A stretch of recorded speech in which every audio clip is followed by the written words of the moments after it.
Good morning, brother, sister, and good morning, Ajahn. Let us pray respect to Ajahn for 3 bows. First bow, second bow,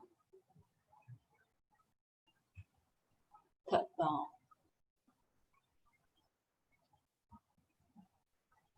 So the session will begin with the chanting, morning chanting, and Ajahn will lead us for the chanting. Okay, so we can start this day. Today is happened to be one part as well, the monk's day. It's half moon. So we have a special occasion. Our one pra and our Dhamma day was same day. So we start the day with the Buddha's words on loving kindness. Now let us chant the Buddha verse on loving kindness. Karaniya mattha kusalena yantang santang patang apisamecha sakko uchu cha suhuchu cha suvacho cha samuthu anatimani santu sako cha suparo cha appakicho cha sallahukavote santintriyo cha nipako cha appakappo kulesu ananukito naจะคุดทั้งสมาจเรกินจิเยนะวินโยปะเรอุปวัฏยงสุขิโนวาเคมิโนโหนตุสัพเพสัตตาภวันตุสุขิตาตาเยเกจิปานโพตทิตสาวาทาวราวาอนาวเสสาธีขาวาเยมหันตาวามัจจิมารัสกาอนุกทุระทิฏฐาวาเยจะอทิฏฐาเยจะทุเรวสันติอวิทุเรภูตาวาสัมภเวสีวาสัพเพสัตตาภวันตุสุขิตาตานปโรปรัมนิกุปเพทนันติมันเยทกัตถจินังกินจิพยาโรสนาปฏิฆสัญญานัญญมัญญัสสทุกขมิจเฉยมาตายธานิยปุตตังอายุสาเอกปุตตมนุรักเขเอวัมปิสัพพพุเตสุมาณสัมภาวเยอปริมาณเมตัญจะสัพพโรกัสมิงมาณสัมภาวเยอปริมาณอุทธังอโทจติริยัญจะสัมภาทังอเวระอสปัตตังติทันจรังนิสินโนวาสยาโนวายาวตัสสวิคตมิโทเอตังสติงอทิเทยพรัมมเมตะวิหารังอิทธมาหุทิทินจะอนุปคัมมสีรวาทัสเนนะสัมปันโนกาเมสุวินัยยะเคทังนะหิชาตุคัพพเสยยะปุณเรติติ Okay, so we do the translation. Now let us chant the Buddha verse on loving kindness. This is what should be done by one who is skilled in goodness and who knows the path of peace. Let them be able and upright, straightforward and gentle in speech, humble and not conceited, contented and easily satisfied, unburdened with duties, and frugal in their ways, peaceful and calm and wise and skillful, not proud and demanding in nature.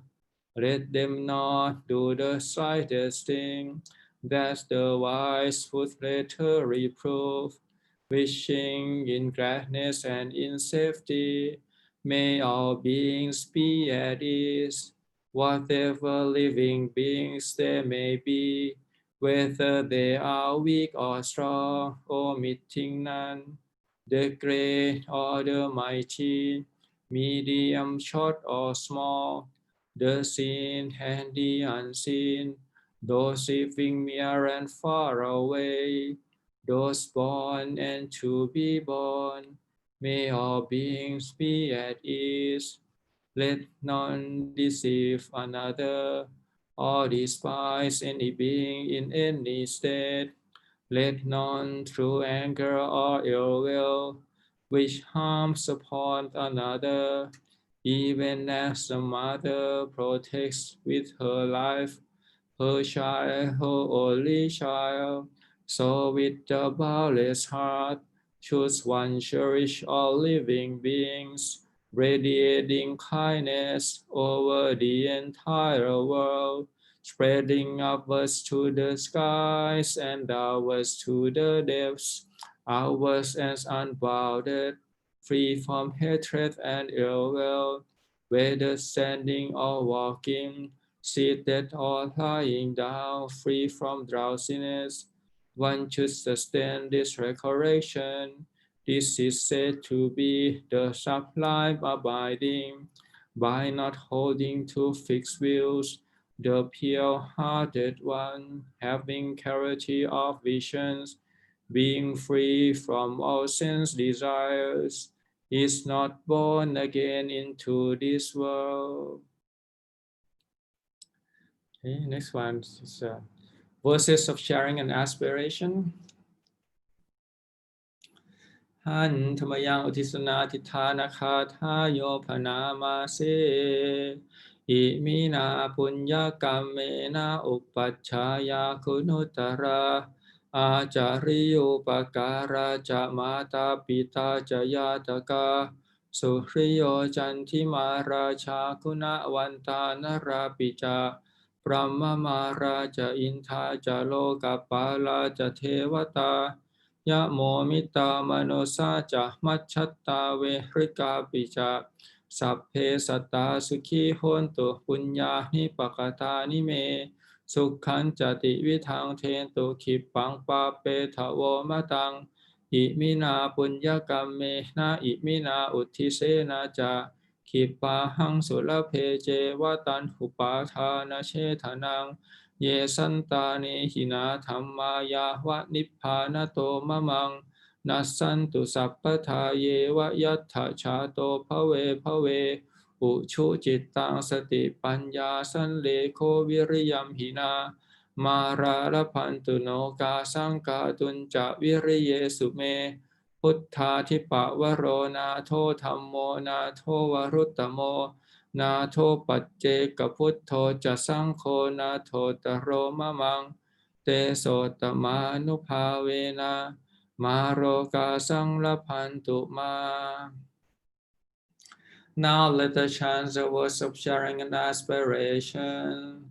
Through the goodness that arises from my practice, may my spiritual teachers and guides of great virtue, my mother, my father, and my relatives, the suns and the moon, and all virtuous leaders of the world, may the highest gods and evil forces, celestial beings, guardian spirits of the earth, and the Lord of death, may those who are friendly, indifferent, or hostile, may all beings receive the blessings of my life. May they soon attain the threefold bliss and realize the deathless. Through the goodness that arises from my practice, and through these acts of sharing, may all desires and attachments quickly cease, and all harmful states of mind, until I realize Nibbana in every kind of birth. May I have an upright mind, with mindfulness and wisdom, austerity and vigor. May the forces of delusion not take hold, nor weaken my resolve. The Buddha is my excellent refuge. Unsurpassed is the protection of the Dhamma. The solitary Buddha is my noble guide. The Sangha is my supreme support. Through the supreme power of all this, may darkness and delusion be dispelled.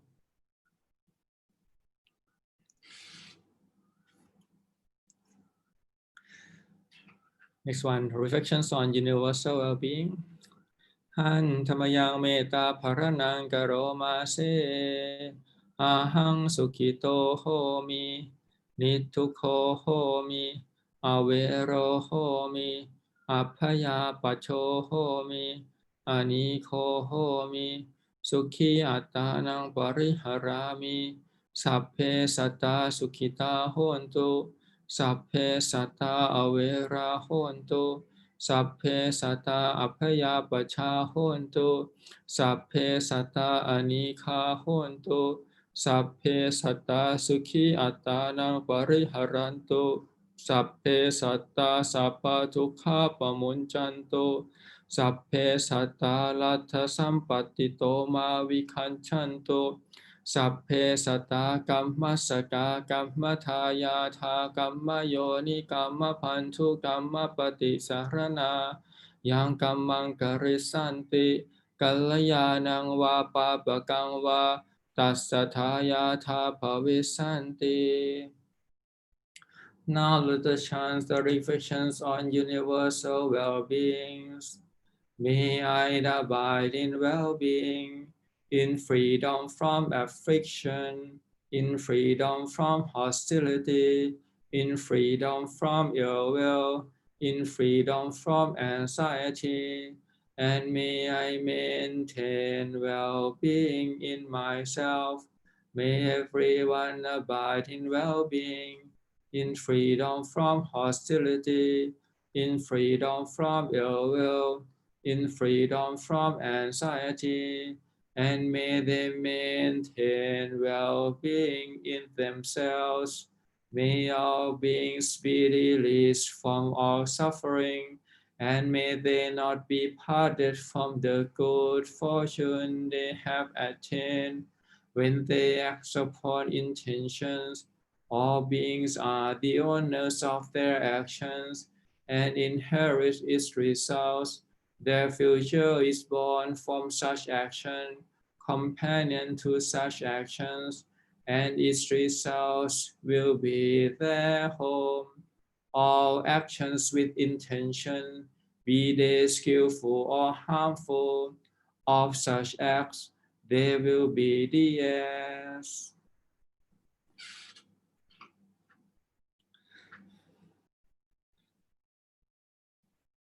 Okay, now we continue on the Mahasatipatthana Sutta. From last time we finished the introduction and the Anapanasati, contemplation of the breathing. So today we'll start the Ariya Patha, the posture, the full posture.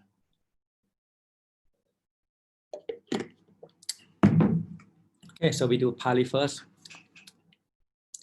ปุนัจจปารังภิกขเวภิกขุขัจฉันโตวาขัจฉามิติปชานาติทิโตวาทิโตมหิติปชานาตินิสินโนวานิสินโนมหิติปชานาติสยาโนวาสยาโนมหิติปชานาติยะถายะถาวาปนัสสกายโยปนิหิโตโหติตถาตถานังปชานาติอิติอัจฉัตตังวากายเยกายานุปัสสิวิหรติปหิทธาวากายเยกายานุปัสสิวิหรติอัจฉัตตปหิทธาวากายเยกายานุปัสสิวิหรติสมุทัยธัมมานุปัสสิวากายสมิงวิหรติวยธรรมานุปัสสิวากายสมิงวิหรติสมุทัยวยธรรมานุปัสสิวากายสมิงวิหรติอัตถิกายโยติวาปนัสสติสปฏิปัจจุปัฏฐิตาโหติยาวเทวยาวมัตตายปฏิสติมัตตายะอนิสิโตจะวิหรติยัตถกินจิโลเกอุปาทิยติเอวัมปิภิกขเวภิกขุกายเยกายานุปัสสิวิหรติ Okay, we do the translation. The four postures. The English one. Again, bhikkhus. A bhikkhu, when walking, understand I am walking. When standing, he understands I am standing. When sitting, he understands I am sitting. Lying down, he understands I am lying down. Or however his body is disposed, he understands it correctly. He understands it accordingly.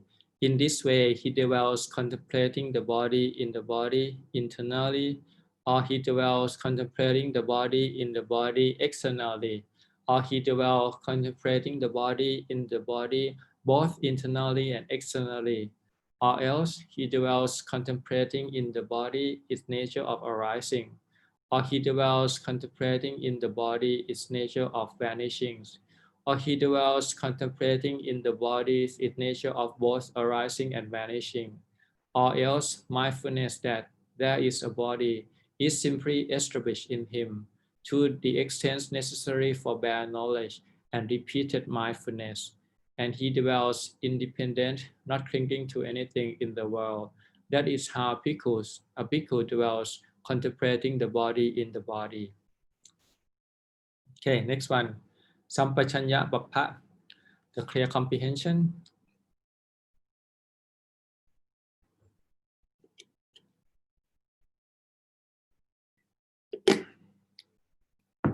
ปุณัจจปรังภิกขเวภิกขุอภิกกันเตปฏิกันเตสัมปชานการิโหติอาโลกิเตวิโลกิเตสัมปชานการิโหติสัมมินชิเตปสาริเตสัมปชานการิโหติสังฆาติปัตตจีวรธารเนสัมปชานการิโหติอาสิเตปีเตขายิเตสายิเตสัมปชานการิโหติอุจจารปัสสาวกัมเมสัมปชานการิโหติคเตทิเตนิสินเนสุเตชาคริเตภาสิเตตุนหิภาเวสัมปชานการิโหติอิติอัจฉตังวากาเยกายานุปัสสีวิหรติปหิทธาวากาเยกายานุปัสสีวิหรติอัจฉัตตปหิทธาวากาเย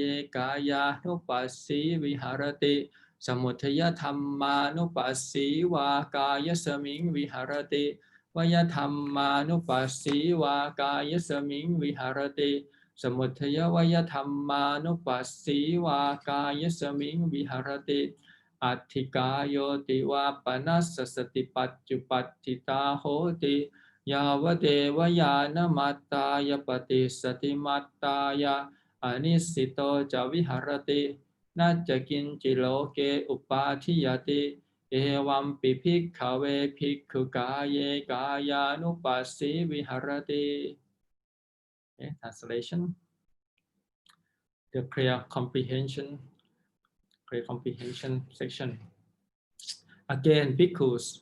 A bhikkhu is one who acts with clear comprehension when going forward and returning, who acts with clear comprehension when looking ahead and looking away, who acts with clear comprehension when bending and stretching his limbs, who acts with clear comprehension when wearing his robes and carrying his outer robes and bowls, who acts with clear comprehension when eating, drinking, chewing, and tasting, who acts with clear comprehension when defecating and urinating, who acts with clear comprehension when walking, standing, sitting, falling asleep, waking up, talking, and keeping silence. In this way, he dwells contemplating the body in the body internally, or he dwells contemplating the body in the body externally, or he dwells contemplating the body in the body both internally and externally, or else he dwells contemplating in the body its nature of arising, or he dwells contemplating in the body its nature of vanishing, or he dwells contemplating in the body its nature of both arising and vanishing, or else mindfulness that there is a body is simply established in him to the extent necessary for bare knowledge and repeated mindfulness, and he dwells independent, not clinging to anything in the world. That is how a bhikkhu dwells contemplating the body in the body. Okay, next one. Patikula manasikara papa, the unattractiveness of the body.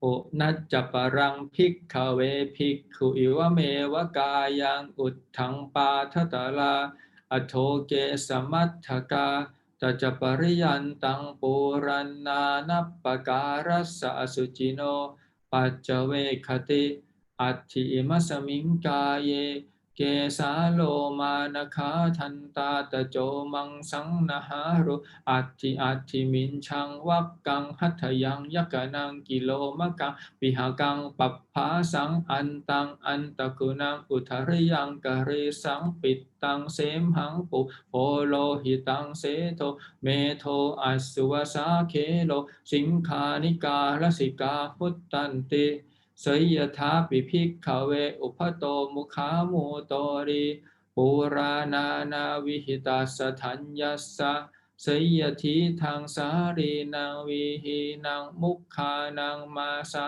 นังติลานังตันทุลานังตเมนังจักขุมาปุริโสมุนจิตวาปัจจเวคยาอิเมสารีอิเมวิหิอิเมมุขะอิเมมาสาอิเมติลาอิเมตันทุลาติเอวเมวะโคภิกขเวภิกขุอิวเมวะกายังอุทธังปาทตลาอโทเกสมัตถกาตัจจปริยันตังปุรันนานัปปการัสสะอสุจิโนปัจจเวคติอัตถิมัสมิงกาเยเกสาโลมานะคาทันตาตะโจมังสังนาหาโรอัตถิมินชังวักกังหัตถยังยักกนังกิโลมะกังปิหากังปัปภาสังอันตังอันตะกุนังอุทริยังกะเรสังปิตตังเสมหังปุโพโลหิตังเสโทเมโทอัสสุวสาเคโลสิงคานิกาลสิกามุตตันติ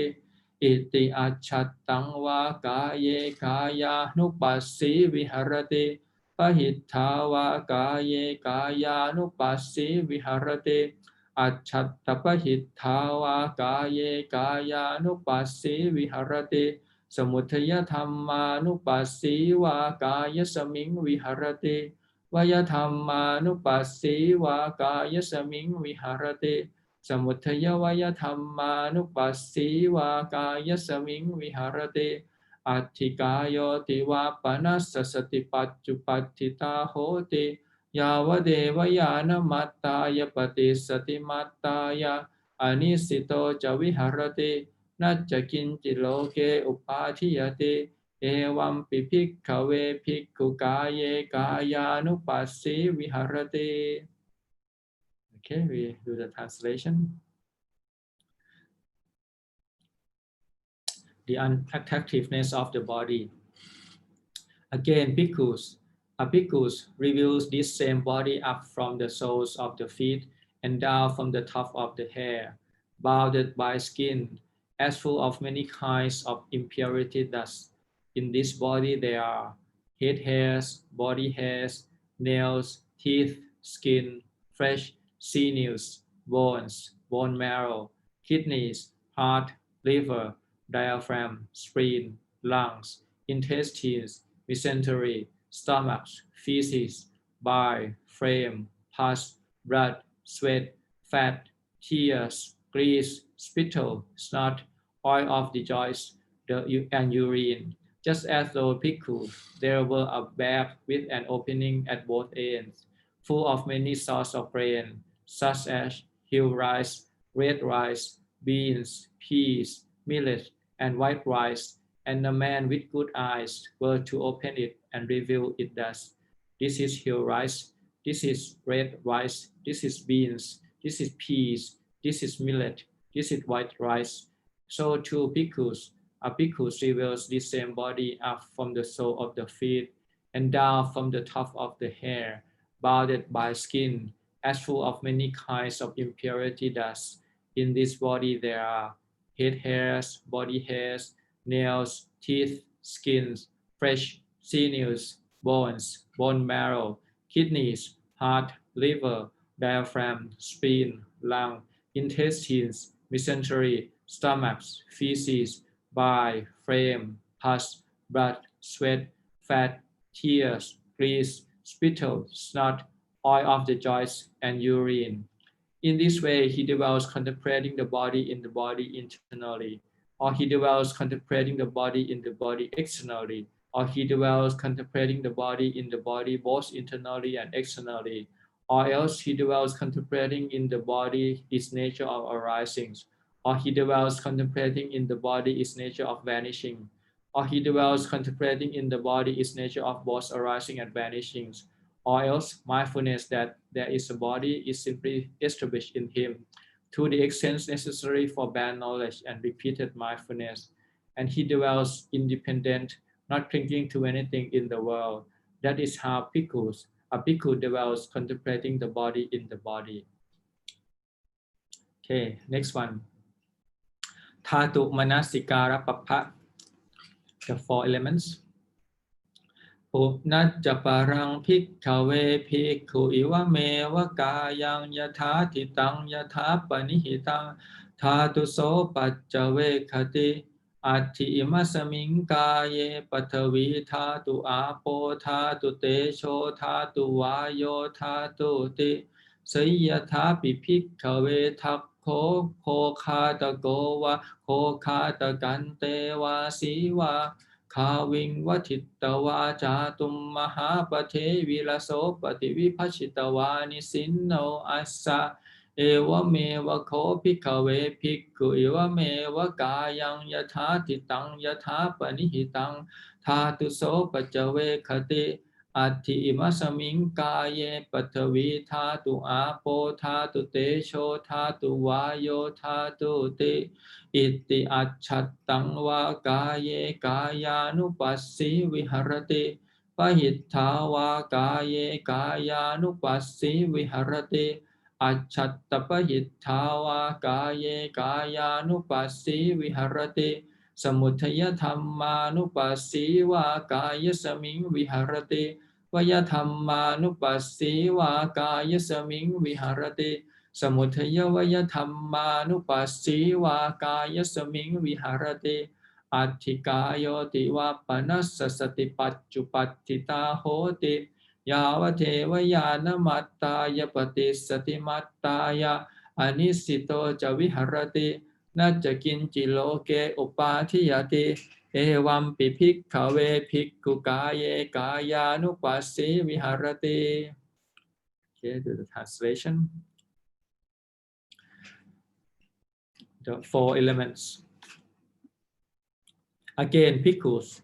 A bhikkhu reveals this same body, however it is placed, however disposed, as consisting of elements. Thus, in this body there are the earth elements, the water elements, the fire elements, and the air elements. Just as though bhikkhus, a skilled butcher or his apprentice, had killed a cow and were seated at the crossroads, which is cut up into pieces, so too bhikkhus. A bhikkhu reveals this same body, however it is placed, however disposed, as consisting of elements. Thus, in this body there are the earth elements, the water elements, the fire elements, and the air elements. In this way, he develops contemplating the body in the body internally, or he develops contemplating the body in the body externally, or he develops contemplating the body in the body both internally and externally, or else he develops contemplating in the body its nature of arising, or he develops contemplating in the body its nature of vanishing, or he develops contemplating in the body its nature of both arising and vanishing, or else mindfulness that this is a body is simply established in him to the extent necessary for bare knowledge and repeated mindfulness, and he develops independent, not clinging to anything in the world. This is how bhikkhus, a bhikkhu develops contemplating the body in the body. Okay, so it's enough for today. Chanting. Sadhu, sadhu, sadhu. Let us pray respect 3 bows to Ajahn. First bow. Second bow.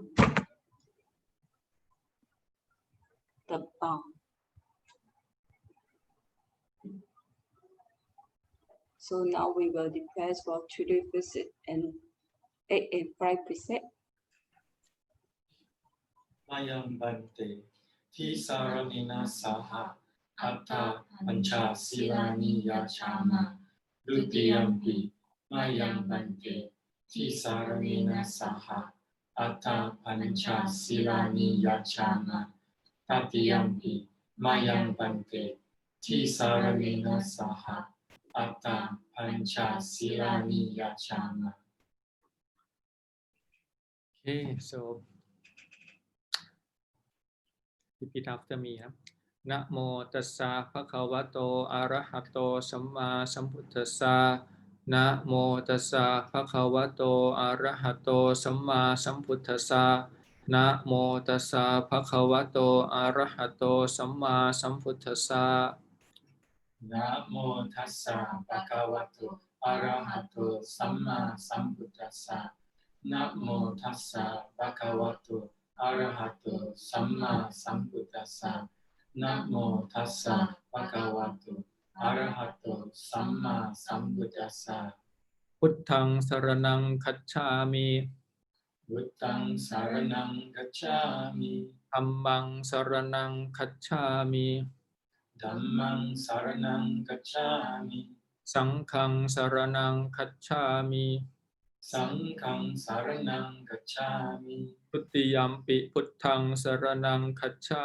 มิ ดุติยัมปิพุทธังสารนังกัจฉามิ ทุติยัมปิธัมมังสรณังคัจฉามิ ดุติยัมปิธัมมังสารนังกัจฉามิ ทุติยัมปิสังฆังสรณังคัจฉามิ ดุติยัมปิสังฆังสารนังกัจฉามิ ตติยัมปิพุทธังสรณังคัจฉามิ ตติยัมปิพุทธังสารนังกัจฉามิ ตติยัมปิธัมมังสรณังคัจฉามิ ตติยัมปิธัมมังสารนังกัจฉามิ ตติยัมปิสังฆังสรณังคัจฉามิ ตติยัมปิสังฆังสารนังกัจฉามิ สรณคัมมนังนิธิตัง อามาปันเต ปานาติปาตาเวรมณีสิกขาปดังสมาธิยามิ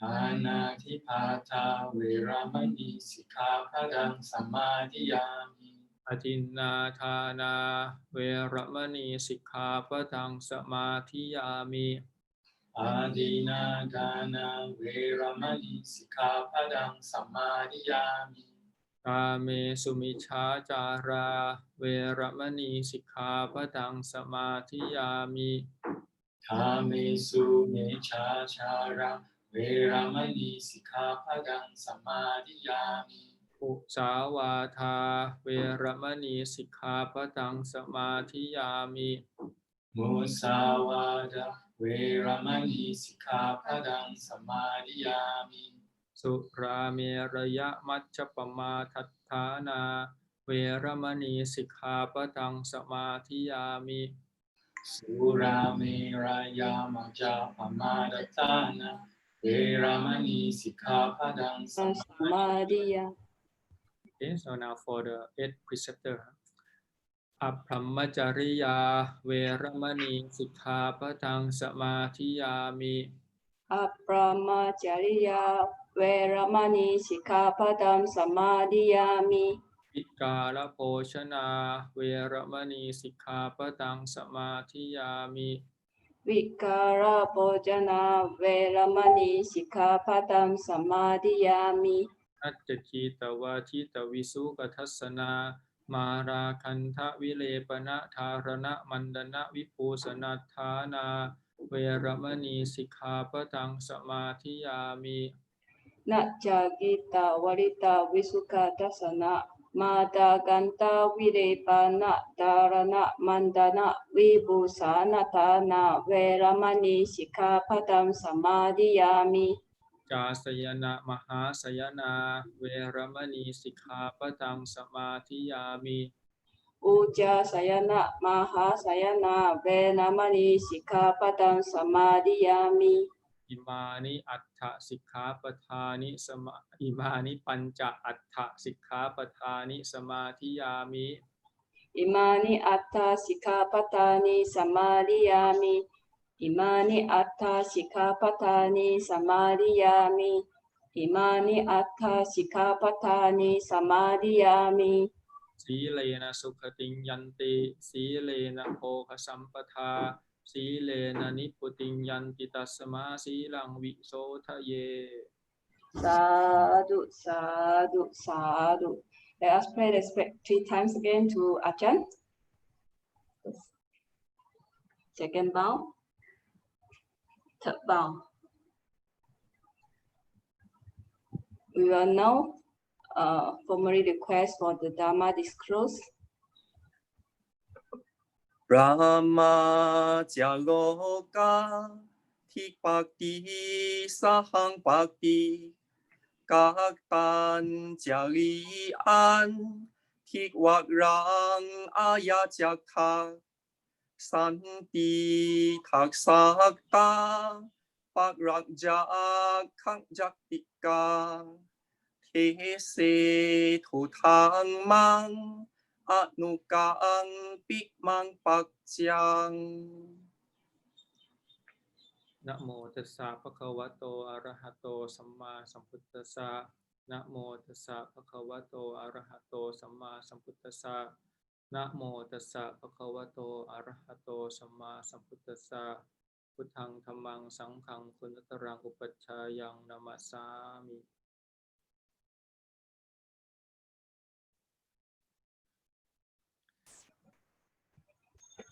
Okay, so this month is the special month, October. October in Thailand, we have so many special holidays.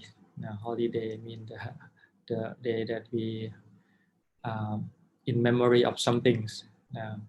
So especially today, 23rd of October, is the day that the Thai kings, King Rama V, passed away, and he is the one who basically the beloved of Thai people.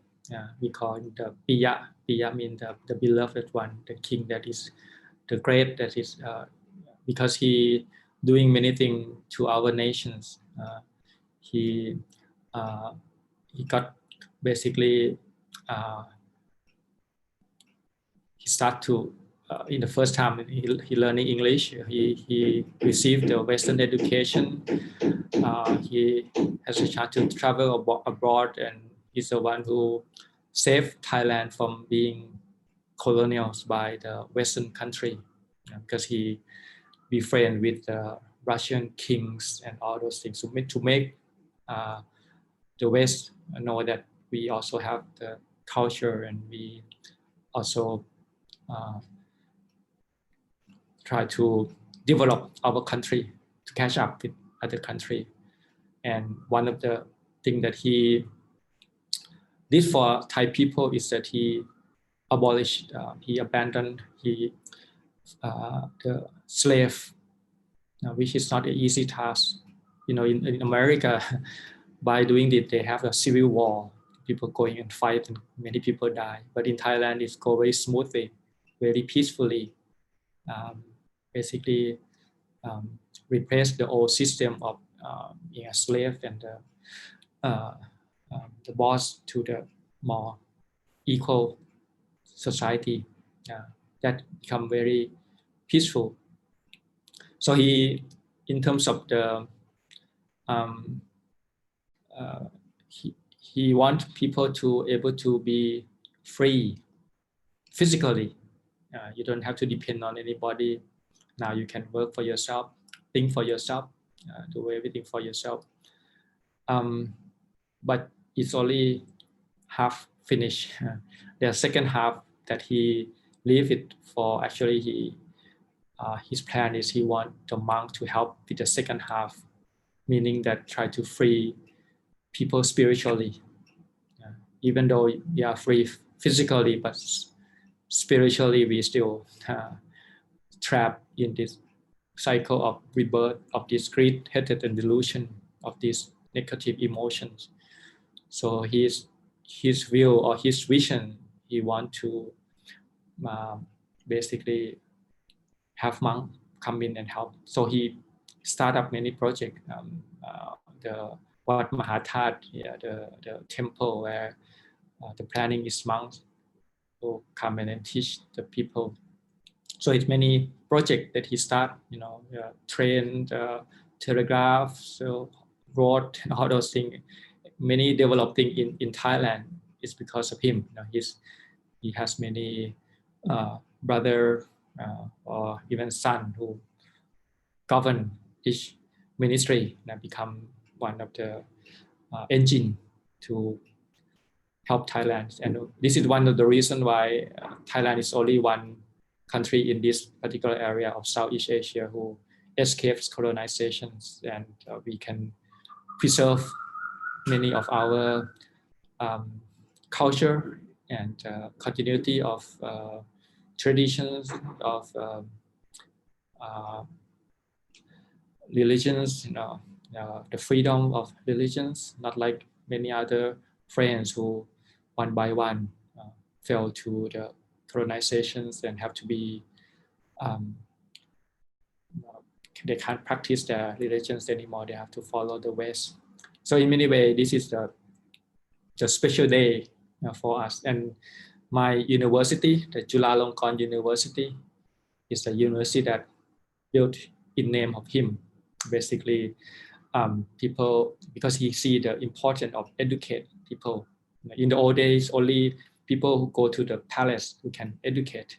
But he's the first one who thinks that education should be for everybody. Anybody who capable should be able to educate themselves. And he started a project, and when he passed away, people raised the money for him, and then the money was used to build the university. They call Chulalongkorn University, where before I'm a monk, I was graduated from that university, and it's give me many knowledge. My doctor knowledge is from there, and I learned a lot from that. And I also very gratitude towards him, the fact that he sent many Thais to foreign country, and then they all come back, and then they develop Thai country to catch up with other Western country. So on this special day, when I was in Chulalongkorn, we have the big gathering and to commemorate, to remember his what action that he do.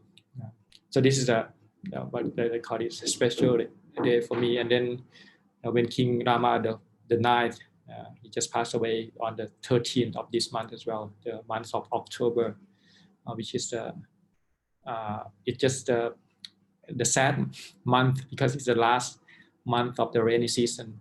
Usually there's a rain come and it's build up the emotions.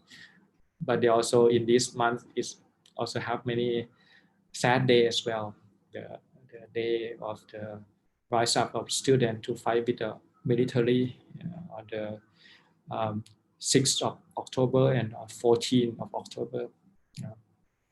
I remember those times I was still in the primary school, and my mother and father had to send me out to stay with my grandparents during this protests and big turmoil in Bangkok.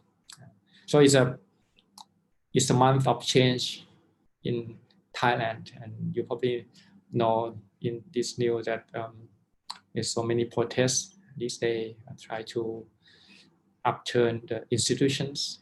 So many people are discontent with what's going on, and they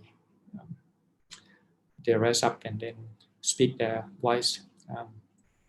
So in any way, it's time of change, and this morning is because it's one pra, it's also half moon day, so many people come to the monastery to offer the food to the monks. So this morning I have a chance to share the Dhamma with them. So one of the Dhamma that I share with them this morning is about the warning that the Buddha gave to the bhikkhus. The Buddha saying that bhikkhus, there's in all day there is the place and the king there is called Tasaraha kings. who have a special drum called Anaka drum. This drum is quite special in the way that it's made of special piece of material. I'll tell you later what this material is, but this one is quite ancient, and then because this drum is quite it's very good. Basically, they use it for when they said when you beat this drum, the sound of the drum can spread about 12 yoshana. One yoshana is 6 kilometers, so 12 times 6 is 36 kilometers. Oh, so it's quite a wide area that this drum sound cover. So when people hear this drum, they say that it's so exciting that it's turn up that people will forget everything. Like they forget to take a bath, forget to put up the proper clothes. They just go with the kind of this sound of the drum attracting people. So they use it only the special days, a special festival when they want to basically have people gathering together for many special occasion. So this drum is well known. People know Anaka drum is the best quality. They use it for special occasion. But as time go by, years pass, 10 years, decades go by, then this drum getting old, and because when they old, the bit and piece are falling off basically. So what they do is they have to replace. When this piece fell off, they have to put the new piece in. So they put maybe gold, silver, or any kind of precious material to replace this drum.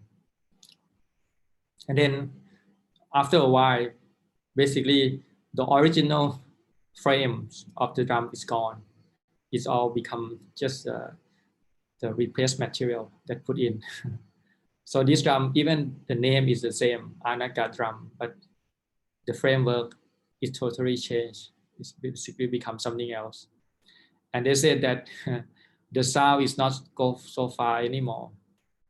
It used to be 12 yoshana, which is 16 times 12. Oh, it's a lot. It's more than 36 kilometers. It's 16 kilometers times 12. That would be hundreds of kilometers. So basically, it's no longer go that far anymore. They said even in the same room, this drum is just not even go across the room. It's just so poor quality as drum because all the material is all gone. And the Buddha said, so too, bhikkhus, in the future, the teaching of the Buddha, the teaching that the sutta, the word is sutta, the sutta is deep in the meaning, because it's also related to Nibbana or the sunyata, the not self. Basically, the meaning of the Dhamma that is very hard to see. The Nibbana, the ultimate goal, the totally free of all suffering. This Dhamma that point toward that direction will be forgotten, and it will be replaced with the new kind of teaching that is add on, basically the one that is not original, but the later generation, the later teacher basically compose, and maybe sometimes they put it in the Buddha mouth and say the Buddha said this and that, but in fact he didn't say that. Just the teacher say himself. But that what should happen to become anything that is maybe melody, peace to the ear, easy to listen, easy to understand, very catchy, very basically you like it a lot, and then the true teaching is lost. People become it's a teaching of outside the teaching the Buddha, outside the Buddhism.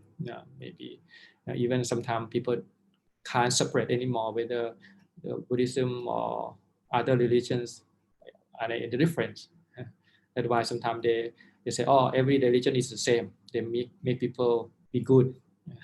That means they didn't understand the teaching of the Buddha, how profound it is, what the difference somebody not even know the difference between heaven and Nibbana. They basically said it's the same. Sometimes they lumped it together, God and everything, put it together and said everybody have the same goal and things like that. So because they didn't pay attention to the teaching of the Buddha that is deep and profound. So the Buddha say the same. This is what happened. In the future, this will probably happen. And it's already happened. These days, people not really keen to learn about anything so much profound.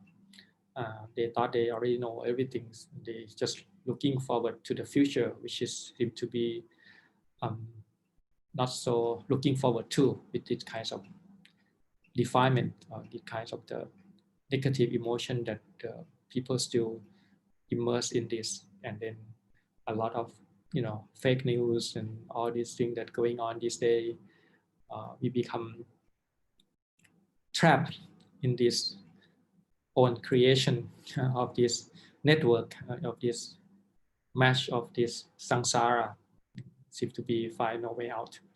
So this is one of the things that I think is very worth mentioning, that as time go by, people are getting less and less interest in the meaning of the Buddha. That's why I like chanting a lot, because the chanting is to keep the word of the Buddha, and of course we have to translate it somehow to understand it, but you have to keep in mind that the translation is still incomplete. I mean, if we understand the Buddha words, we should be enlightened by now. And the fact that we not understand it and we're not enlightened, that means we not understand what the Buddha say. But okay, we translate it, maybe in Thai, in English, in Chinese, or whatever. That is just instrument of study. It's still always good to go back to the original teaching of the Buddha. So it's good to recite this word in Pali. I think it's worth keeping its original, and then we try to understand it as much as we can, using whatever language. Like for me, when I learn Thai and I learn English, when I read the sutta in Thai and English, sometimes it's totally different, the way they translate it, because they have to put something in there when you translate into language. I don't know Chinese, but you might feel it's different when you translate into Chinese the same way. So we try to learn it in original. What is the Buddha really means when he says such and such word? And that's why we have a commentary, we have the sub-commentary to fill the gap. Basically, they are closer to the Buddha times, and this is the language that they speak, so they know what it means. So it's worth listening to this commentary and sub-commentary. We are far no clue of what many words mean, so we have to rely on that secondary and tertiary text to bring it closer to the meaning of that. Like the Mahasatipatthana Sutta that we just chanting is very good. I think we should, anybody who want to practice and want to practice mindfulness, sati, should know in the Buddha words what sati means. If we don't know it, how can we practice? We not even remember the teaching of the meaning of it. The cause or the proximate cause of sati is called tira sanya. Tira sanya is mean the memory that is firm, solid memory. So impeccable, you have to know exactly what the next step is. So by reciting, memorizing the teaching of the Buddha is one of the, for me, is very important. You have to know what the Buddha teach, and then recite it, internalize it, try to familiarize it with it. Maybe chanting it every day. It's almost like a checklist. When you chant it, it basically tells you exactly what to do next, what you have to be careful, or what is quality that you have to be there for you. And for example, they say Atapi Sampachano Satima. Atapi is effort. Sampachano is mean wisdom, to clear comprehension, alert, knowing what's going on, and then Satima is mindfulness. So the Buddha always say these three words. It's kind of echo in your head when you chant this. So anything that is have to be Buddhist meditation have to have these three components: effort, wisdom, clear comprehension, and mindfulness. So if you forget about that, sometimes people are following breathing meditation to a certain point.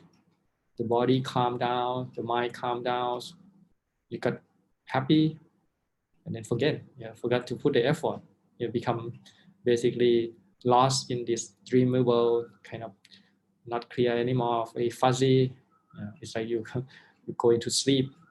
You got a good rest, calms, but you don't have any other component. You don't have an effort there. So it's very important to arouse the energy to match up. It's time for you to step up the effort, try to memorize that. Okay, it's not that we meditate to get peaceful and happiness, because if we do that, then when we're peaceful and happiness come, we will glance on it and we just stop. Yeah, we got it now. So strive for a long time, but it's not. What we do is that we just do it for the knowledge, for bad knowledge, for repeated mindfulness. See, that phrase come back again and again. So the key thing is we want to know, we want to get the knowledge, what is going on in what we call this body and mind. What is it that what we call me and mind? It's just this body, it's just this material, and it's just the mind working together, interaction to each other. And it's just for the purpose of establish mindfulness repeatedly, continuously. And then the knowledge will start to clear up. We start to clear that what we call me and mind is just the component of many causes and conditions come together. It's nothing that we can control. It's come and goes, changing all the time. We become something else every second, something else again and again. So it's no long lasting that we can call me or mine. It's just changing all the time. It can be anything if we have a cause and condition for that thing. So who are we? It's just whatever cause and condition that make us there at that moment, and we just perceive and that it is. But it's just a pure natural process going on, and we just keep identifying with things that arising, identify as is me. But in reality, there's no thing such as me that persisting, that unchanging. We becoming something all the time according to causes and condition. So this is one of the examples that the fact that we memorize the teaching, we chanting it, then it come up when we meditate. It's like the instruction of the teacher. Okay, this is what we do. What is the next step? You will come up. Okay, this and that, and you have a different chapter on the body. So first one is the anapanasati, the breathing, 4 posture, the 32 parts of the body, and the 4 elements. So this is the thing that we can ground our sati, our mindfulness in this. So this is the one area that, because we practice even in the West now these days, mindfulness is one of the very flashy, and people speak of mindfulness all the time, but do they really mean the same thing that the Buddha intend? So we should at least study the words of the Buddha himself. What is the meaning of the mindfulness, and how can we ground the mindfulness, and how can we use the mindfulness as path toward the liberation? In the Mahasatipatthana Sutta, the mindfulness has the different place. It's one of the factors of the Noble Eightfold Path. It will lead you toward the Nibbana, the unconditioned, unborn. So this is another thing, the thing that maybe we didn't talk about it so much because it seems to be profound. The word Nibbana, yeah, by the way, there's the question coming up that they want me to talk a little bit more about the third noble truth, the Nirodha. And Nirodha is the same as Nibbana. It just means the cessation of all suffering. This is, it's one of the, it's a goal of Buddhists, but we not usually talk about it. I think because it seems to be something that is way off, something that is not relevant to us now. We just struggle to do whatever the sila, the mindfulness, the samadhi. So sometimes the goal is difficult to achieve, and somebody even think that, okay, forget about this life, I will just do whatever dana, maybe meditation, bit and peace there, but Nibbana is something long in the future, maybe someday when cause and condition arise. Yes, also in Thailand, many people also think that the Nibbana is something far in the future. But like the sutta that the Buddha just mentioned, because people not usually hear the sutta that is related to Nibbana so much these days. Even you go to the temple, sometimes the monk just talked about the importance of dana, the importance of letting go of things to help other people. So sometimes we forget about the ultimate goal of Buddhism, and it's good to once in a while coming back and maybe check our direction, whether are we heading toward that direction or not, because sometimes we thought we are heading to that, but because we're not clear about what the goal is, before long we start to turn around and maybe shift a little bit each day, and before long we go totally opposite the direction. The Buddha said that the path toward Nibbana is one way. The path toward the wealth, all those property, accumulating thing, getting thing is another way. So it can't be together. But somehow, sometimes we forget. Even among sometimes we forget why we are born, why we ordained. We thought we'd be ordained to something that is actually every month when they ordain, there's a word there that Nibbana Sachikiraya, for the purpose of attaining Nibbana. But sometimes we forget about that. Actually, the word Dhamma, that we chant, there's a quality of the Dhamma that we chant every day. The Svakhato, Bhagavata Dhammo, Santitiko, Akaliko, Ehipasiko, Opanayiko, Pachatang Vetitapo Vinyuhi. So that is the sixth quality of the Dhamma. Svakhato means the Dhamma is well expounded by the blessed one. Santitiko means to able to see the seeing. Santitiko, you can invite, you can see it within here and now, within this lifetime.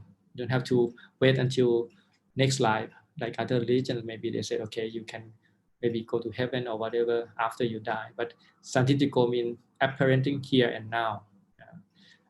Akaliko, timeless. Ehi pasiko, ehi come. Pasiko, see. Come and see, something that you should invite other people to come and see. Opanayiko, leading inward. In the past, they translate as leading onward, and I think they don't like that translation, so they change it to leading inwards. But Opanayiko, leading whatever onward or inward. I think the meaning should be leading inward, but inward here is not mean in yourself or in your mind. Inward here is mean to inward Nibbana, because So it's very difficult to translate because the Nibbana is considered outside. It's not something, it's called the Pahita Dhamma. It's not the Achata Dhamma. It's not internally. It's considered externally because it's outside of self. So, but when you say moving forward or moving outward, it doesn't make good sense. People, what? No, moving outward. So it means, so they change it to leading inwards. But sometimes you think it's leading inward yourself, leading inward your mind, which is have some kind of meaning and some of practical meaning of, okay, you unfolding your mind. But the Nibbana is something that will attract you. Basically, the Nibbana is attract the one who's seeking the way, seeking the Magga.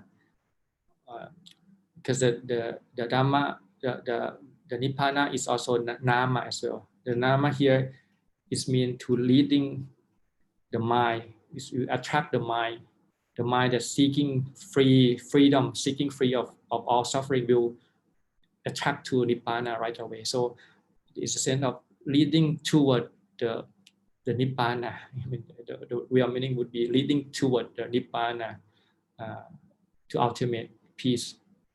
And then the last one, Pachatang Vetitapo Vinyuhi, to be experienced individually by the wise.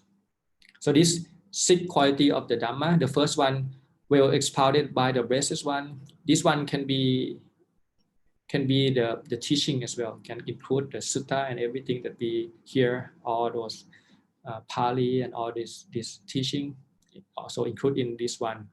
But the other 6, the other 5, they all mean Nibbana.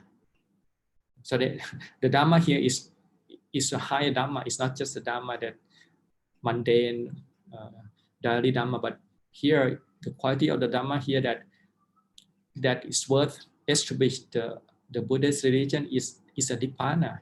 It's the center of the teaching. Because without this, is no way to abandon kilesa. Because of the Nibbana, that we can uproot our mind from kilesa, from defilement, absolutely, permanently.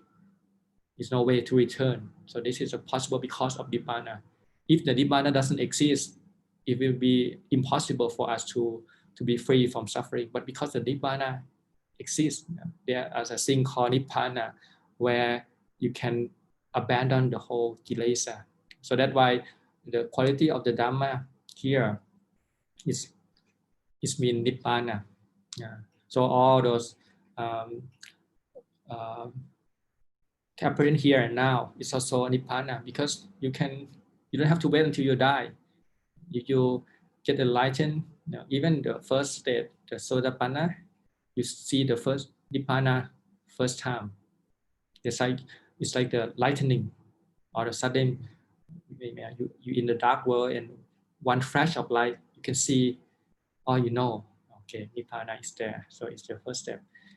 And then the Arahant is like the thunder, basically, strike and then all gone. But the Sotapanna, the first step is like lightning. So you see a little bit, but this is the right direction, this is the way.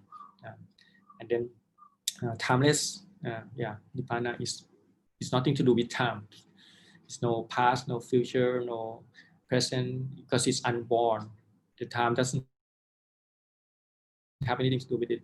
Anything with time have to have arising and passing away. That's why they have times, because they arising, stay for a while, then ceasing. So that have things to do with time. But the Nibbana is unborn, therefore there's no time applied to them. It's timeless. It is apparent here and now, timeless, encouraging investigation. Definitely, Nibbana is worth thinking about. Thinking about what is the meaning of it. This is the goal of us. We should spend some time thinking about what do we really want it. Some people think the Nibbana is like the city. So it's not different than the heaven, but it's different. The heaven is totally different. Heaven is heaven. In heaven, you don't need Buddhism. Every religion have their own version of heaven. Buddhism also have their heaven, but this one is Nibbana is something different. When the Buddha teaches many people who are not ready The Buddha doesn't jump and then teach the Four Noble Truths right away. You need preparation. So the Buddha teaches Anupupik Katha. Anupupik means step by step.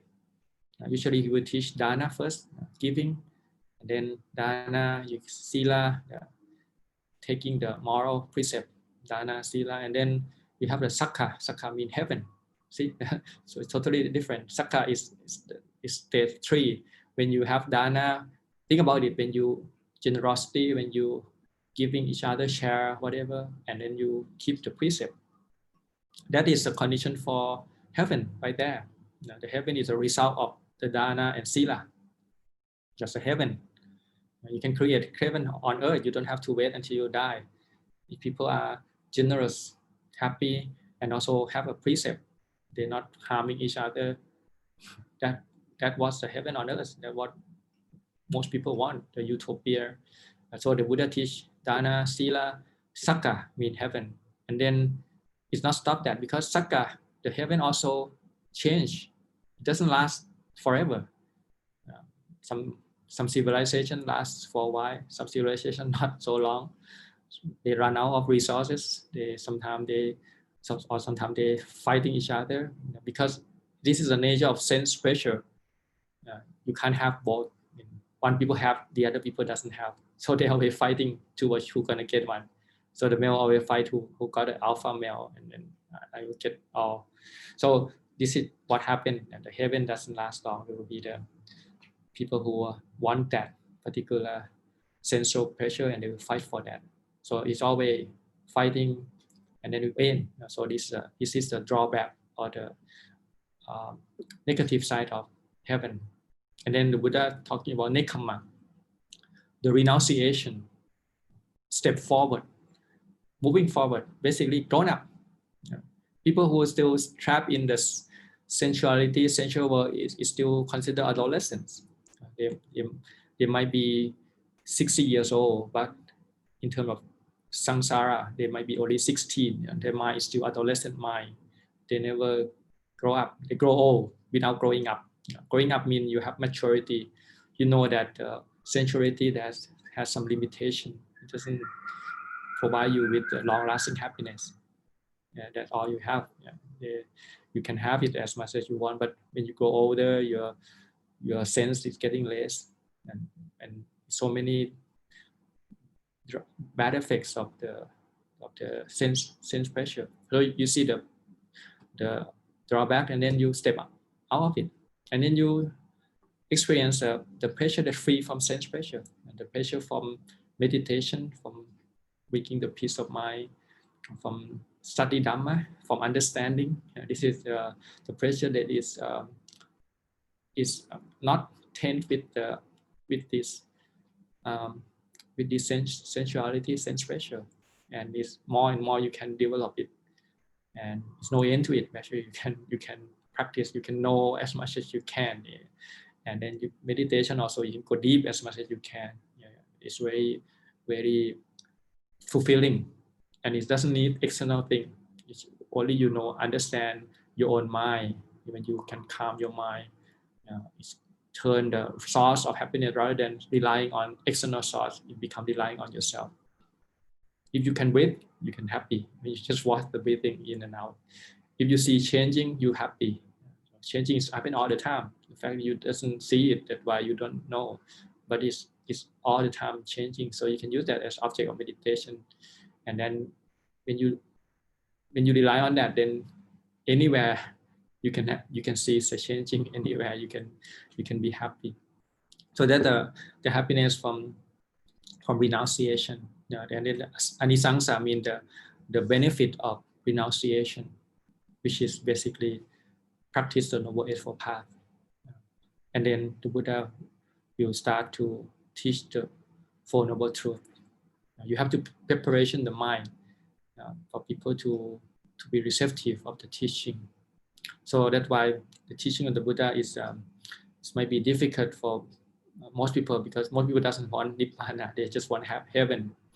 They just want a place where they can have beautiful sight and nice sounds, nice taste, have good physical comfort and touch, those things. So, but it's okay if you practice Thana, Sila, you can have heaven, but knowing that even that heaven it doesn't last long, you change. So the wise people will try to find other things that is more not so dependent on external source, so they're more relying on themselves, and then the ultimate happiness is that ultimate happiness does not depend on anything. The Nibbana is unconditioned. So you have to understand that that's why it's a goal of Buddhism. It's difficult to understand for most people. So the third noble truth, the Nirodha, is very nice to contemplate what is exactly what it is.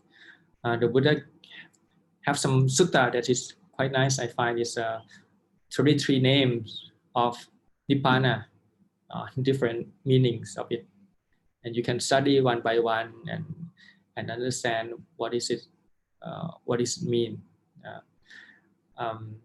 It's just intellectual understanding, but at least you can familiarize with that idea, because it's not something that most people think most of the time. It's not something that they want.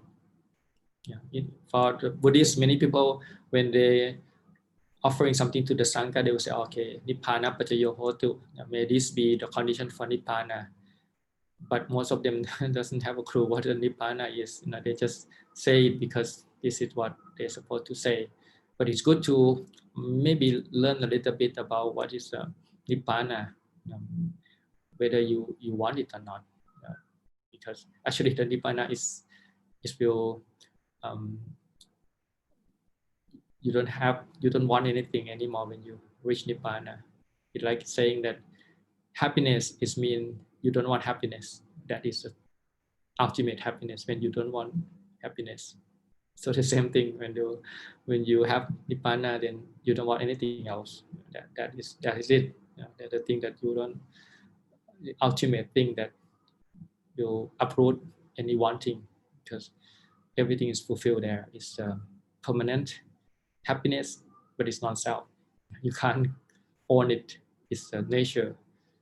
You can wish it. You can contemplate it by letting go of self, and then when you free of yourself, you're able to contemplate Nibbana.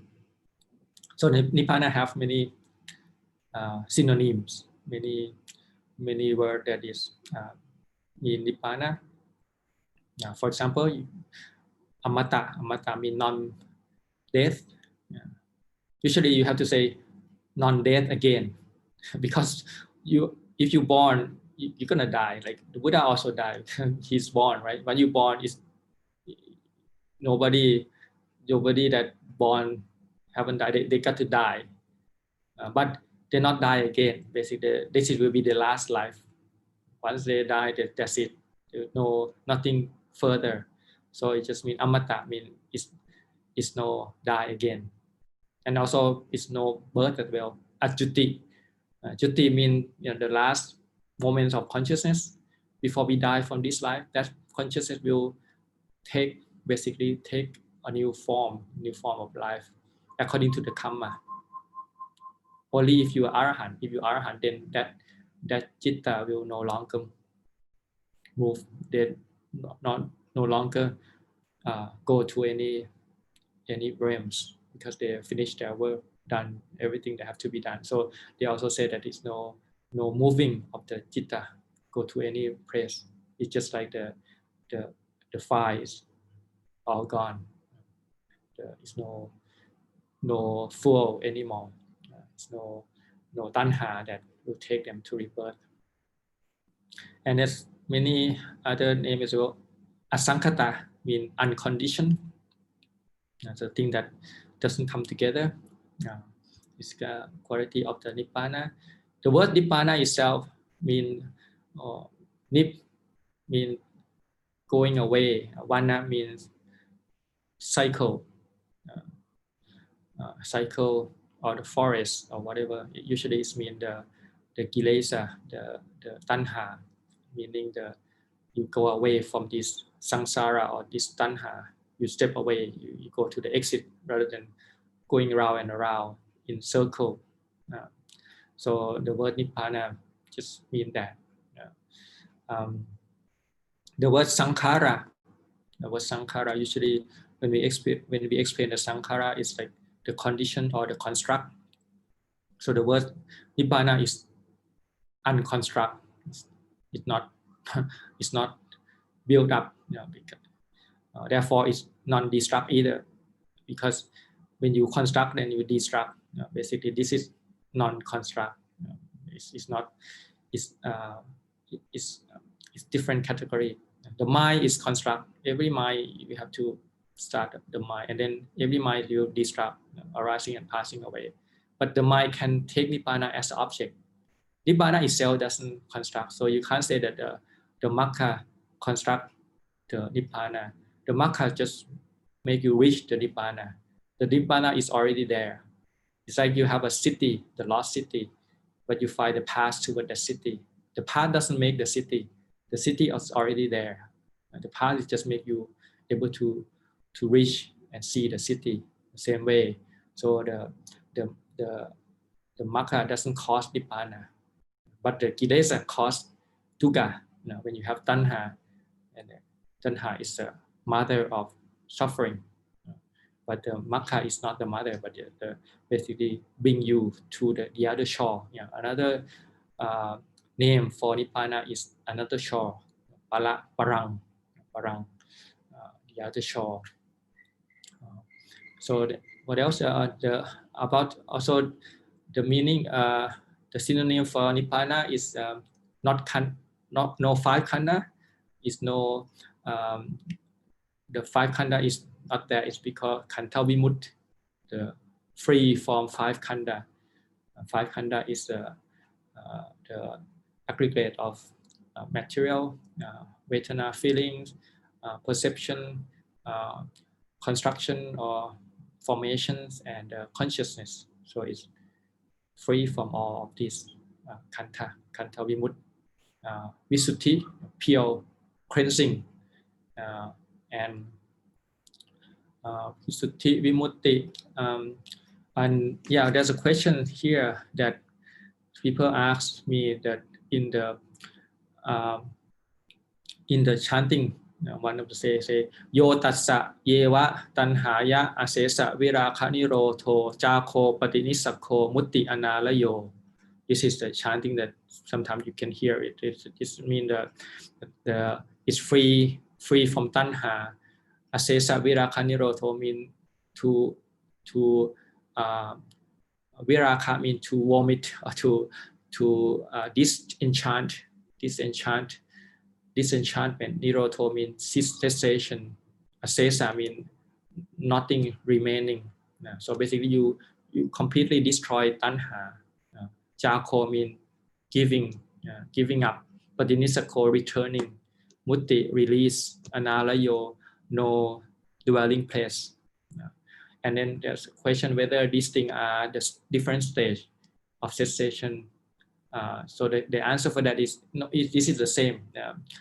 This is all the synonym of Nibbana. They just use different name, but it's mean the same thing. It doesn't have different state. You have a different state of enlightenment, yeah, but the Nibbana is one thing. Nibbana is there, and they said it's a santi lakhana. The appearance or the characteristic of Dhamma is peace. Santi means totally peace, absolutely peace. But the doorway to a Nibbana might be different. And then they have they call the saupatisesa, mean you are realize Nibbana, but your five khanda is still there. This means that the Arahant who are seeing the Nibbana, but the five aggregate is there. It's not like when you attain Nibbana that you vanish altogether. No, the Buddha, he enlightened under the Bodhi tree.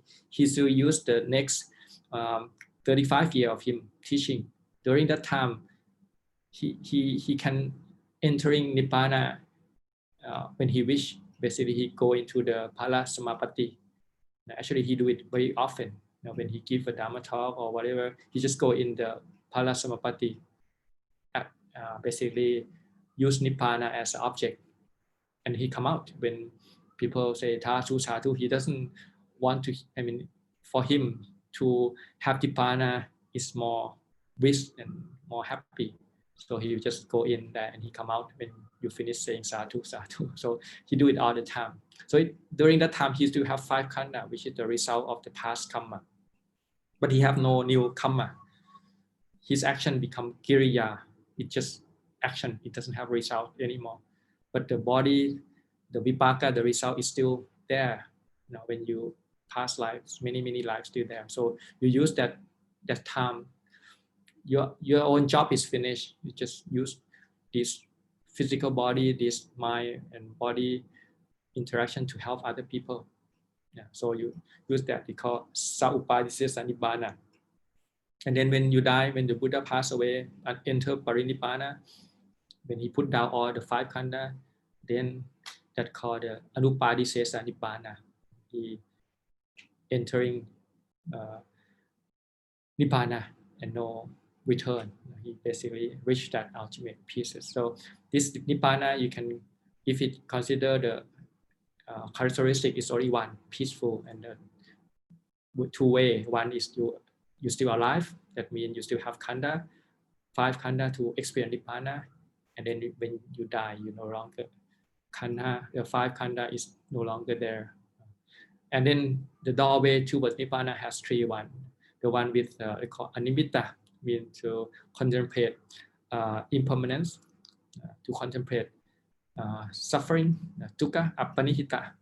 Basically, it's no place to stand.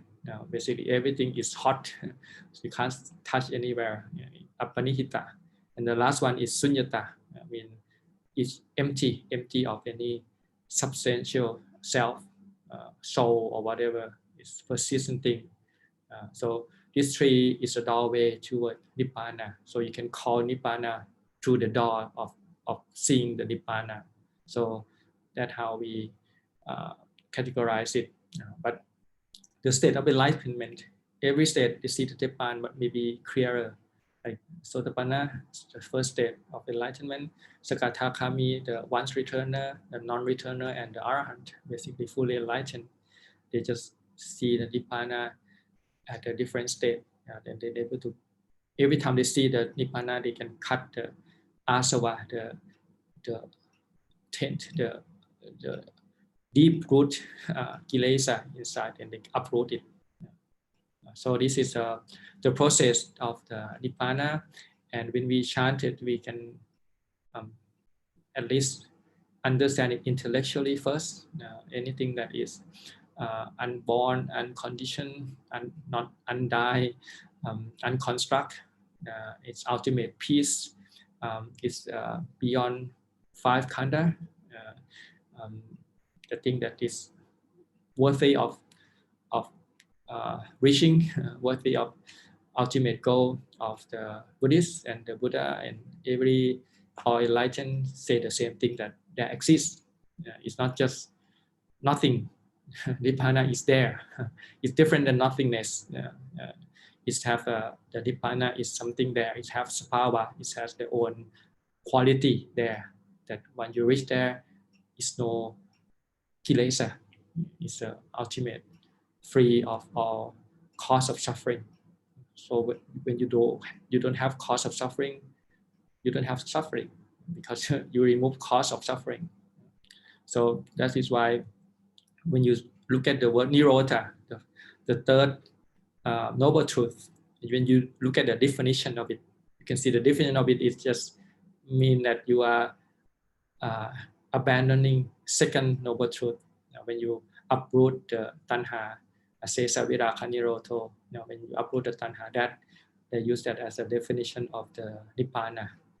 So when you, anything that no kilesa there, no greed, no hatred, and no delusion, and opposite of that, not only opposite but destroy it altogether. That's why they call the Magga is the destroyer, because the Magga has the ability to destroy the greed, hatred, and delusion once for all, and they will not arise again. then with that you can reach the state of Nibbana. And of course, people are having a state of Nibbana. It doesn't stay there all the time. The Pala, you can enter it Parasamapati for a while, and then you can come out. You have to eat. You have to do the normal activity. So the Buddha or the Arhat, he doesn't stick in the Nibbana all the time. He do it when he has the free time.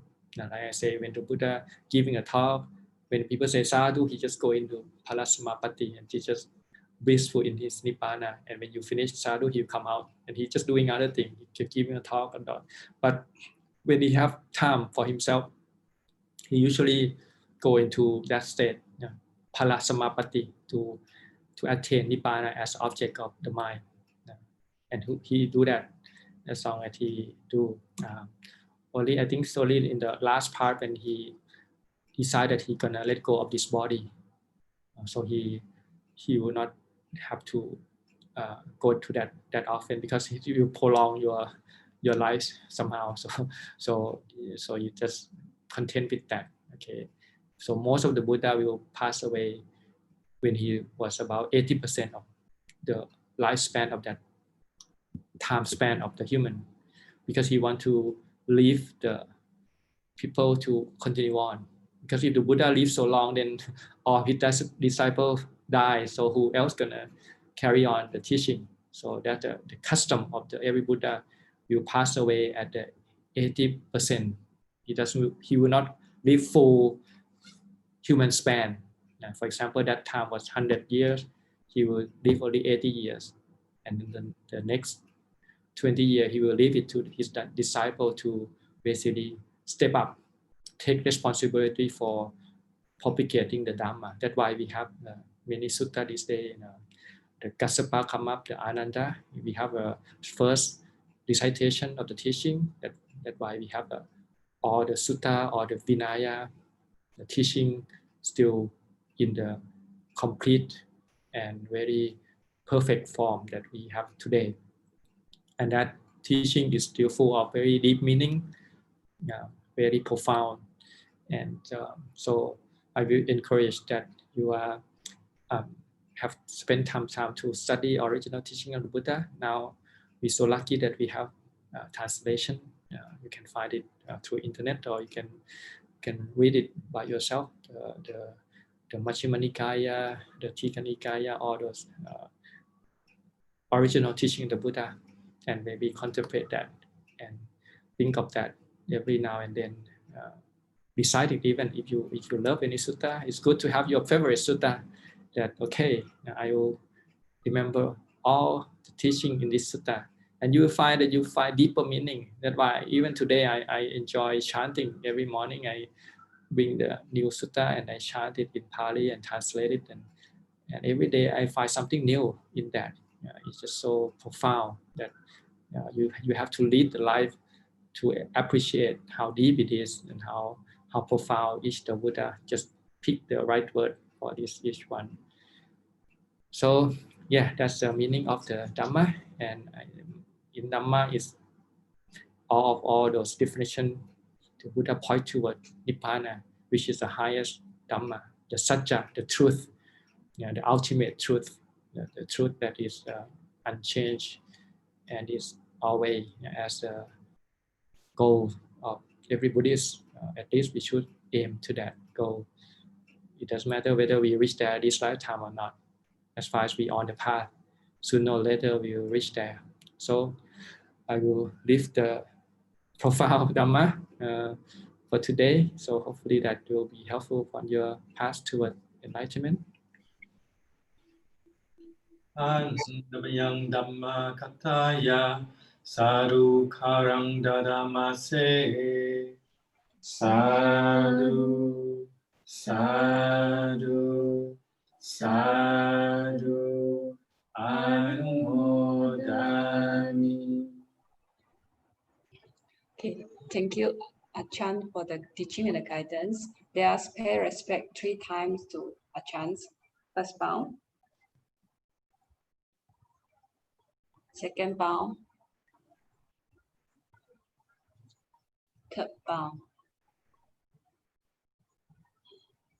So Ajahn, we will end with the homage to the triple Zen. Okay. Last week.